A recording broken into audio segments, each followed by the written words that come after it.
Hello and welcome to another UCLA SOLIDWORKS Student Leader Program video. In this video, we're going to be working through another practice part for the CSWA exam. This part, as shown right here, will utilize reference geometry pretty heavily, so we'll be getting into that. So let's start off by taking a direct look at the drawing itself. So you may notice that there's only part A, there's no parts B, C, D, and so on and so forth. So therefore you will not be required to use global variables, and as you can see there are no global variables given on the left over here. So just taking a quick look at the setup of this part, the unit system is millimeters, grams, seconds. There's 2 decimal places, part origin arbitrary, and the material type is aluminum, and they give you the density here. As I said before, in previous videos, that's very useful to double check this density given in the drawing with the density that SOLIDWORKS actually provides to make sure that you're using the right material for your part. So taking a closer look at the actual drawing, we have this isometric view on the left, pretty standard. And in the very center, we kind of have our quote-unquote model view. As I've said before in the drawing views video, you should go check that out if you haven't already. The model view is kind of the central view from which all of the other projected views are, well, projected off of. So you can see that this central view here contains everything that you need to build the part, at least from a top-down sense. And then all the other views that tell you how to create all the other features are projected off of it. So you can see that it says section AA. So this, you can see A, and you're looking down at the feature from the side. And on the other side, you have section BB, which corresponds to this feature, looking at it from this side. And on the very bottom, you have another projected view, and this time from a side view. And this gives you the dimension that the thickness of this base plate is 8 millimeters. So just in terms of thinking through in a sketching mentality, the very first feature that we will logically create is this main base plate over here. And then after that, we're going to be creating this feature and that feature on top of that base plate. So that's pretty simple. So in order to create that base feature, of course, we would have to create this central view. But when you're sketching, it's always good to have some sort of methodology, some sort of a structure on how you're going to approach this sketch.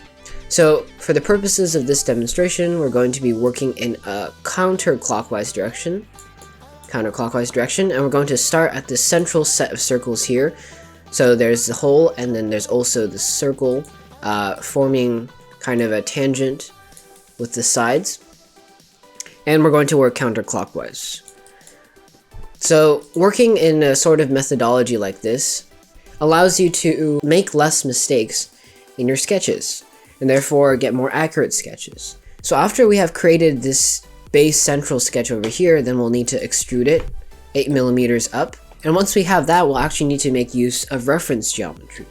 So reference geometry is basically geometry that can be used to create other features off of. In this case, we're going to be using a reference plane, actually 4 reference planes.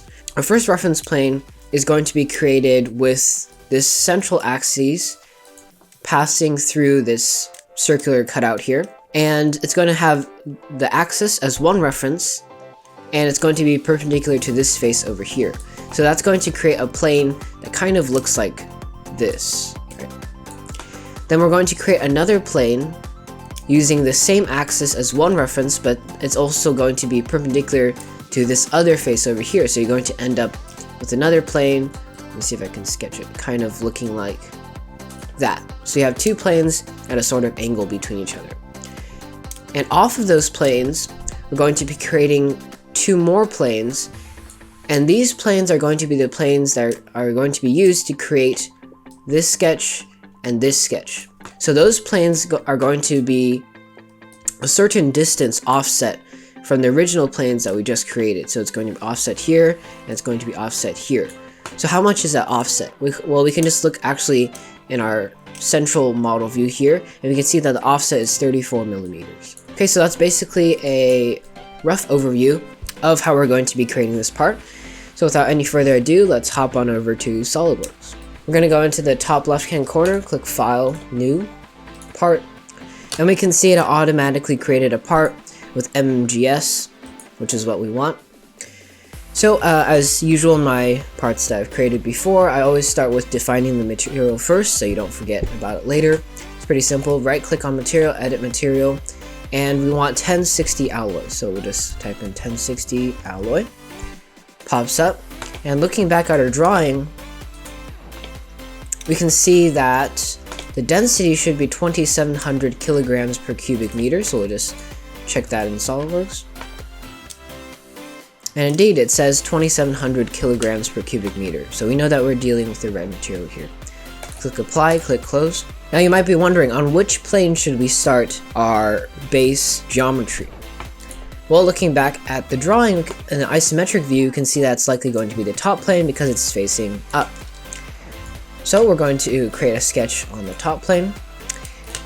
And we're going to start, as I said before, from this bottom set of circles. So you can see that this inner diameter circle is going to be 18 millimeters, and then there's going to be a concentric circle that has a radius of 18 millimeters.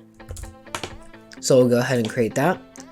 So we have one circle and then a larger circle. Create a dimension, 18.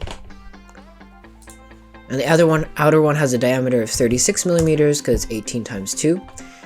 And in order to change this from a diameter dimension to a radial dimension, we can just click on the dimension. And on the left here, you can click on liters, then click on this little toggle that goes to radius, and you can see that the dimension display has changed to radius. So now we have successfully created our first set of the two circles. So next what we're going to create is going to be this line right here. So we'll go ahead and do that. And that line is going to be both coincident and tangent to this outer circle.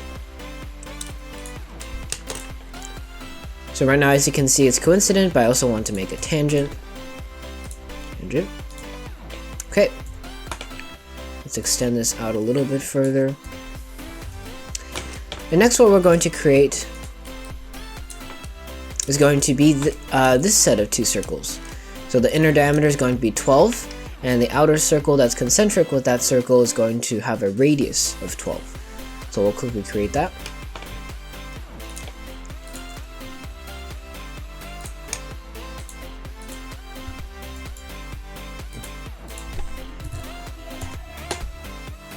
And the outer circle is going to have a diameter of 24 millimeters. And this outer diameter, we want to change it to radial. So radial. Okay. But we need one more dimension for this set of circles. We actually need to utilize this 82 millimeters dimension. So that's from the center of this circle to the center of this circle. So we'll go ahead and create that.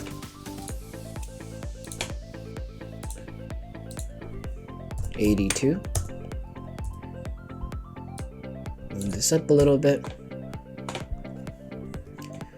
Okay, then next thing that we're going to be sketching is going to be this horizontal line here. And note horizontal. We're going to make that line horizontal. We're going to constrain it to be horizontal. And that's going to allow our sketch to be fully defined. And this horizontal line is going to be 18 degrees away from that first line that we created down over there.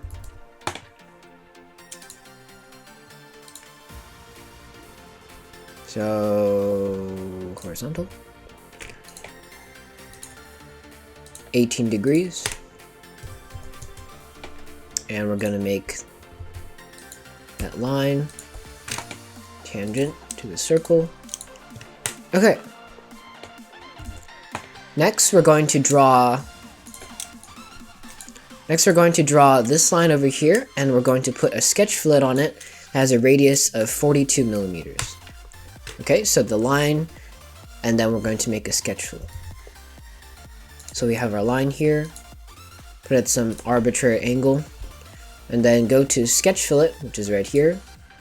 Click on the two lines, and change the fillet parameter, or the fillet radius, to 42 millimeters. And we're just going to move this dimension over here just so that you can see it easier. Okay, then next we're going to create this set of circles over here. Inner diameter 8 millimeters, outer radius 8 millimeters.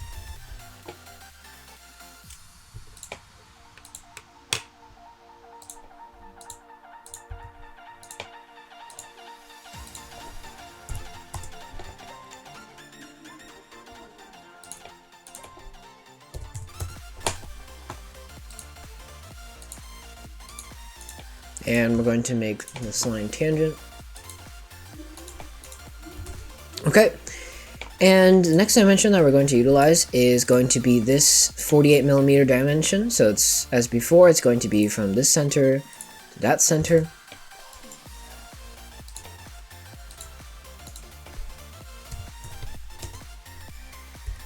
Awesome. So the next dimension is going to be this 22 degrees over here. This is the angle of this line with respect to this line.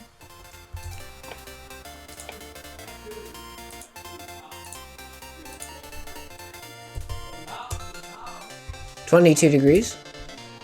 Then the next dimension that we're going to utilize is this 54 degrees constraining this line with respect to this horizontal line here. So 54 degrees. And this line connects that circle to our original circle. Set a tangent. Set a tangent. And dimension of 54 degrees.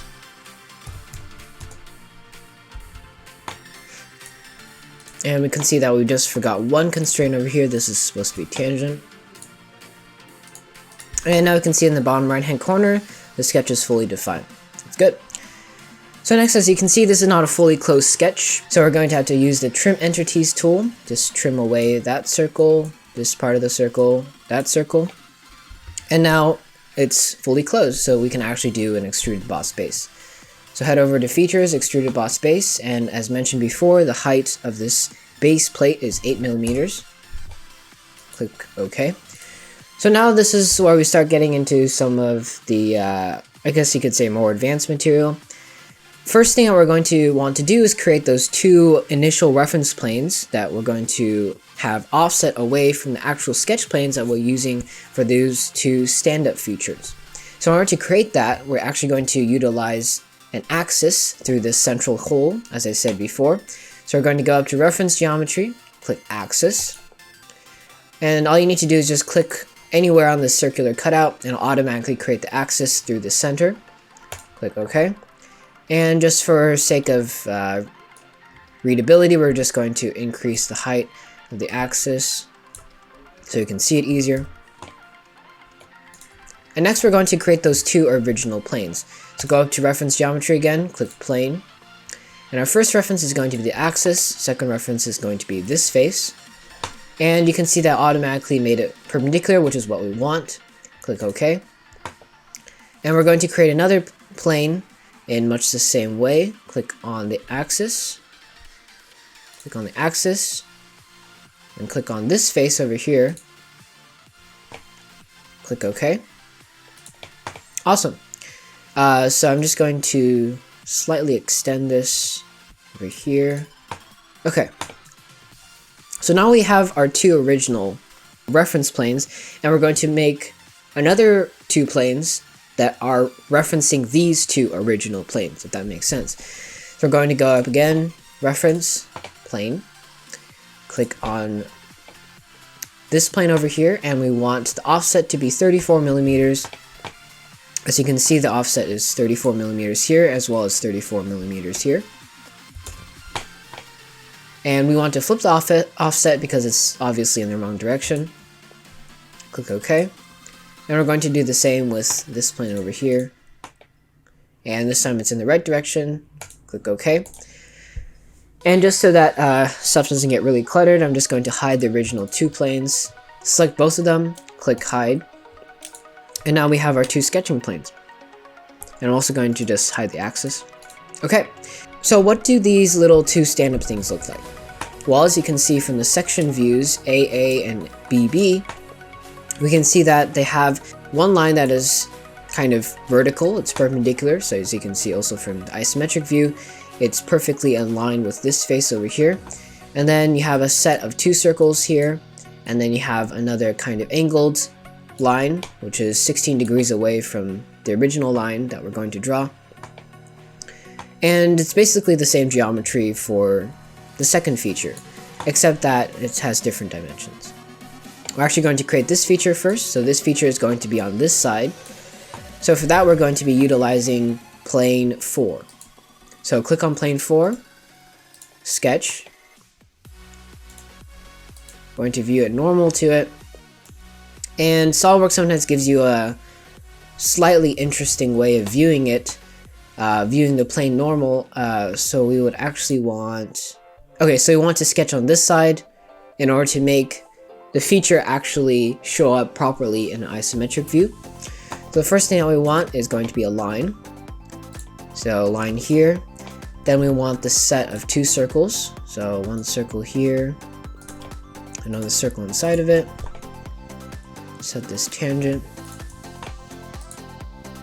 And looking back at our drawing, we can see the dimension we need to give for these circles. For the inner circle, diameter of 8, outer circle, radius of 8.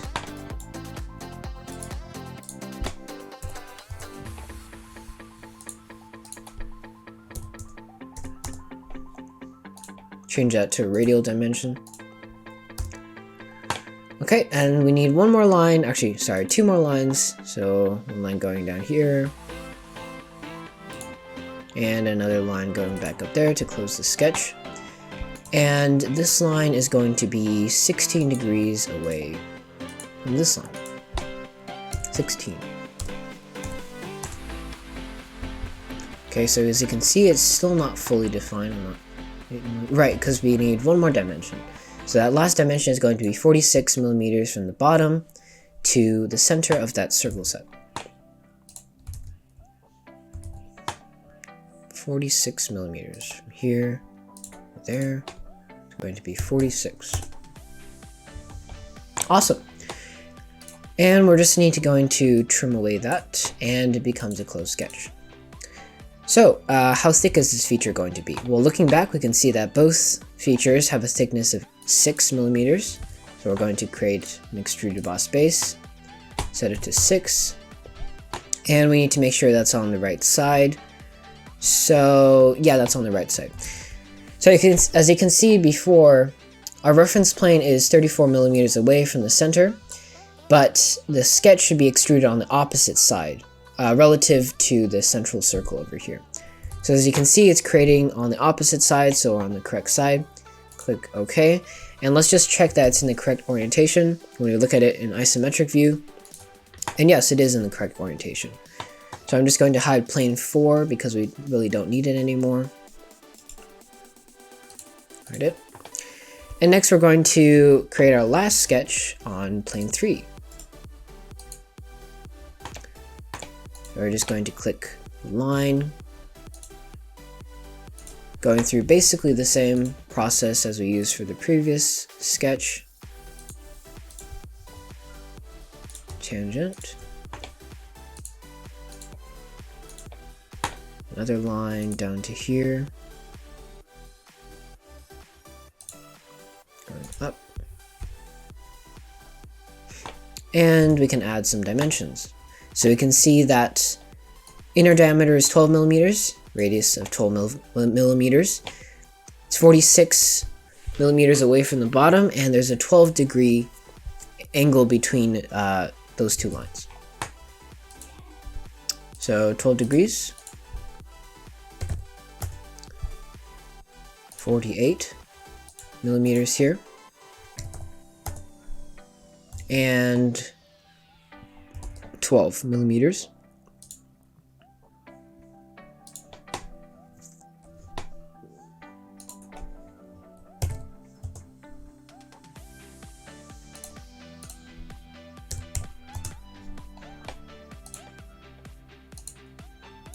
And I'm just going to trim away this section. And lastly, we're going to extrude this one also 6mm. And let's just check it's on the correct side. And you can see it's on the wrong side. It should be opposite to this central hole here.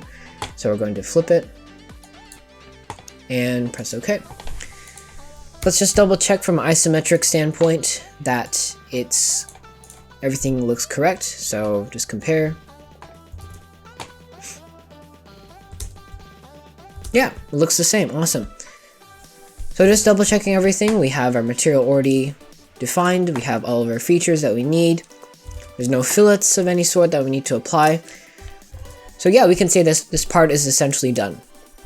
So always remember to save your parts, of course, but also remember on the CSWA, they want you to check your mass properties. So we're going to go up to evaluate, click mass properties, and you're going to get your mass here in grams, and you're going to enter that into your testing client.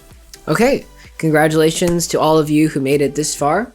Make sure to check your masses with answers on our website, links down in the description. Also, make sure to check out our website for everything pertaining to what we do as a student organization here at UCLA. And if you're a UCLA student, make sure to join our Slack channel where we'll be posting important updates on vouchers, events in the UCLA area, how we're dealing with our club in the fall, all that good stuff. So thanks for tuning in, and I'll see you next time.